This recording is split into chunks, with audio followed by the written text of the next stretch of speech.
about nothing but estates and crops, and kept appealing to me. She wanted to appear to be a very wealthy landowner, and did, in fact, succeed in doing so. Her manner was superb, like that of a real aristocrat, which indeed she was by birth. "But what a person my aunt is!" she said suddenly, looking at me with a smile. "We had a slight tiff, and she has bolted off to Meran. What do you say to that?" Afterwards, when we were walking in the park, I asked her, "What aunt are you talking of just now? What aunt is that?" "That was a saving lie," laughed Ariadne. "They must not know I'm without a chaperon." After a moment's silence she came closer to me and said, my dear, do be friends with Lubkov. He is so unhappy. His wife and mother are simply awful." She used the formal mode of address in speaking to Lubkov, and when she was going up to bed she said good night to him exactly as she did to me. And their rooms were on different floors.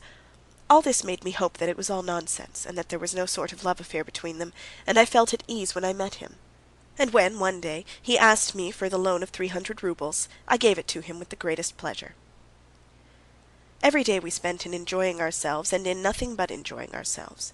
We strolled in the park, we ate, we drank. Every day there were conversations with the Russian family. By degrees I got used to the fact that if I went to the park I should be sure to meet the old man with jaundice, the Catholic priest, and the Austrian general, who always carried a pack of little cards, and whenever it was possible sat down and played patience, nervously twitching his shoulders. And the band played the same thing over and over again. At home in the country I used to feel ashamed to meet the peasants when I was fishing or on a picnic party on a working day. Here, too, I was ashamed at the sight of the footmen, the coachman, and the workmen who met us. It always seemed to me they were looking at me and thinking, "Why are you doing nothing?"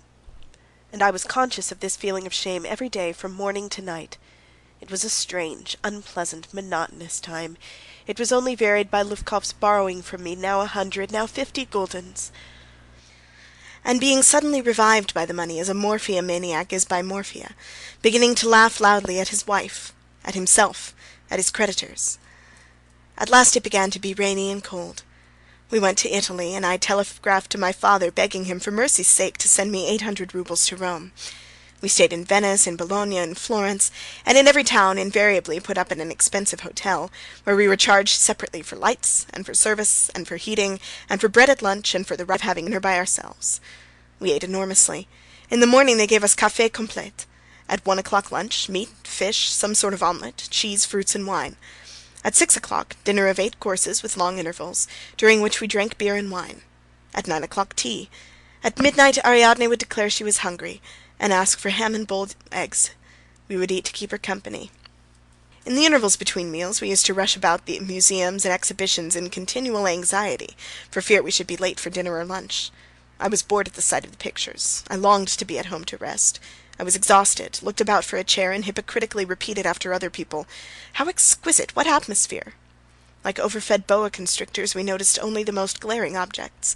The shop windows hypnotized us. We went into ecstasies over imitation brooches and bought a mass of useless trumpery. The same thing happened in Rome, where it rained and there was a cold wind. After a heavy lunch we went to look at St. Peter's, and thanks to our replete condition and perhaps the bad weather, it made no sort of impression upon us, and detecting in each other an indifference to art, we almost quarreled. The money came from my father. I went to get it, I remember, in the morning. Lubkov went with me. "The present cannot be full and happy when one has a past," said he. "I have heavy burdens left on me by the past. However, if only I would get the money, it's no great matter, but if not, I'm in a fix. Would you believe it, I have only 8 francs left, yet I must send my wife 100 and my mother another. And we must live here, too. Ariadne is like a child, she won't enter into the position, and flings away money like a duchess. Why did she buy a watch yesterday? And tell me, what object is there in our going on playing at being good children?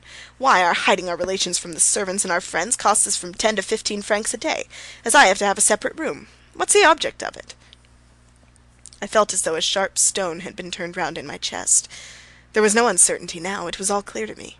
I turned cold all over, and at once made a resolution to give up seeing them, to run away from them, to go home at once. "To get on terms with a woman is easy enough," Lubkov went on. "You have only to undress her.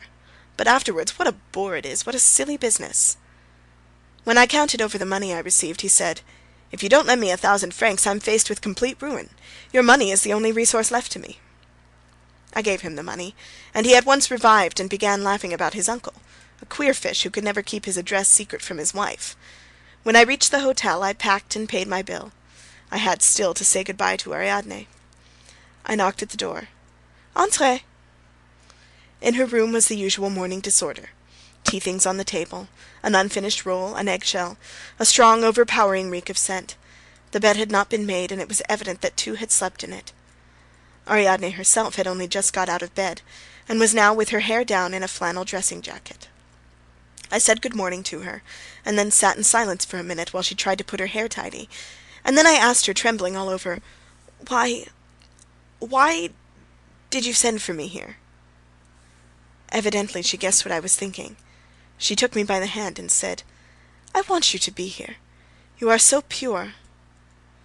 I felt ashamed of my emotion, of my trembling, and I was afraid I might begin sobbing too. I went out without saying another word, and within an hour I was sitting in the train. All the journey, for some reason, I imagined Ariadne with child, and she seemed disgusting to me, and all the women I saw in the trains and at the stations looked to me for some reason as if they too were with child, and they too seemed disgusting and pitiable. I was in the position of a greedy, passionate miser who should suddenly discover that all his gold coins were false. The pure, gracious images with my imagination, warmed by love, had cherished for so long, my plans, my hopes, my memories, my ideas of love and of woman, all now were jeering and putting out their tongues at me.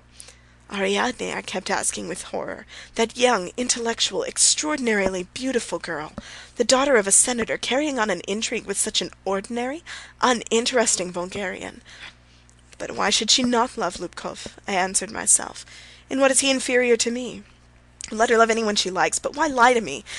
But why is she bound to be open with me? And so I went on, over and over again, till I was stupefied. It was cold in the train. I was travelling first class, but even so there were three on a side. There were no double windows. The outer door opened straight into the compartment, and I felt as though I were in the stocks, cramped, abandoned, pitiful, and my legs were fearfully numb. And at the same time I kept recalling how fascinating she had been that morning, in her dressing-jacket, and with her hair down, and I was suddenly overcome by such acute jealousy that I leapt up in anguish, so that my neighbours stared at me in wonder and positive alarm. At home I found deep snow and 20 degrees of frost. I'm fond of the winter. I'm fond of it because at that time, even in the hardest frosts, it's particularly snug at home. It's pleasant to put on one's fur jacket and felt overboots on a clear frosty day, to do something in the garden or in the yard, or to read in a well-warmed room, to sit in my father's study before the open fire, to wash in my country bathhouse. Only, if there is no mother in the house, no sister and no children, it is somehow dreary on winter evenings, and they seem extraordinarily long and quiet. And the warmer and snugger it is, the more acutely is this lack felt. In the winter, when I came back from abroad, the evenings were endlessly long. I was intensely depressed, so depressed that I could not even read. In the daytime I was coming and going, clearing away the snow in the garden or feeding the chickens and the calves, but in the evening it was all up with me. I had never cared for visitors before, but now I was glad of them, for I knew there was sure to be talk of Ariadne. Kotlovitch, the spiritualist, used often to come to talk about his sister, and sometimes he brought with him his friend Prince Maktov, who was as much in love with Ariadne as I was. To sit in Ariadne's room, to finger the keys of her piano, to look at her music was a necessity for the prince. He could not live without it, and the spirit of his grandfather Ilarion was still predicting that sooner or later she would be his wife.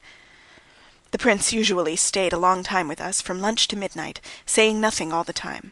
In silence he would drink 2 or 3 bottles of beer, and from time to time, to show that he too was taking part in the conversation, he would laugh, an abrupt, melancholy, foolish laugh. Before going home he would always take me aside and ask me in an undertone, "When did you see Ariadne Grigorievna last? Was she quite well? I suppose she's not tired of being out there." Spring came on. There was the harrowing to do, and then the sowing of spring corn and clover. I was sad, but there was the feeling of spring. One longed to accept the inevitable. Working in the fields and listening to the larks, I asked myself, couldn't I have done with this question of personal happiness once and for all? Couldn't I lay aside my fancy and marry a simple peasant girl? Suddenly, when we were at our very busiest, I got a letter with the Italian stamp, and the clover and the beehives and the calves and the peasant girl all floated away like smoke. This time Ariadne wrote me that she was profoundly, infinitely unhappy. She reproached me for not holding out a helping hand to her, for looking down at her from the heights of my virtue.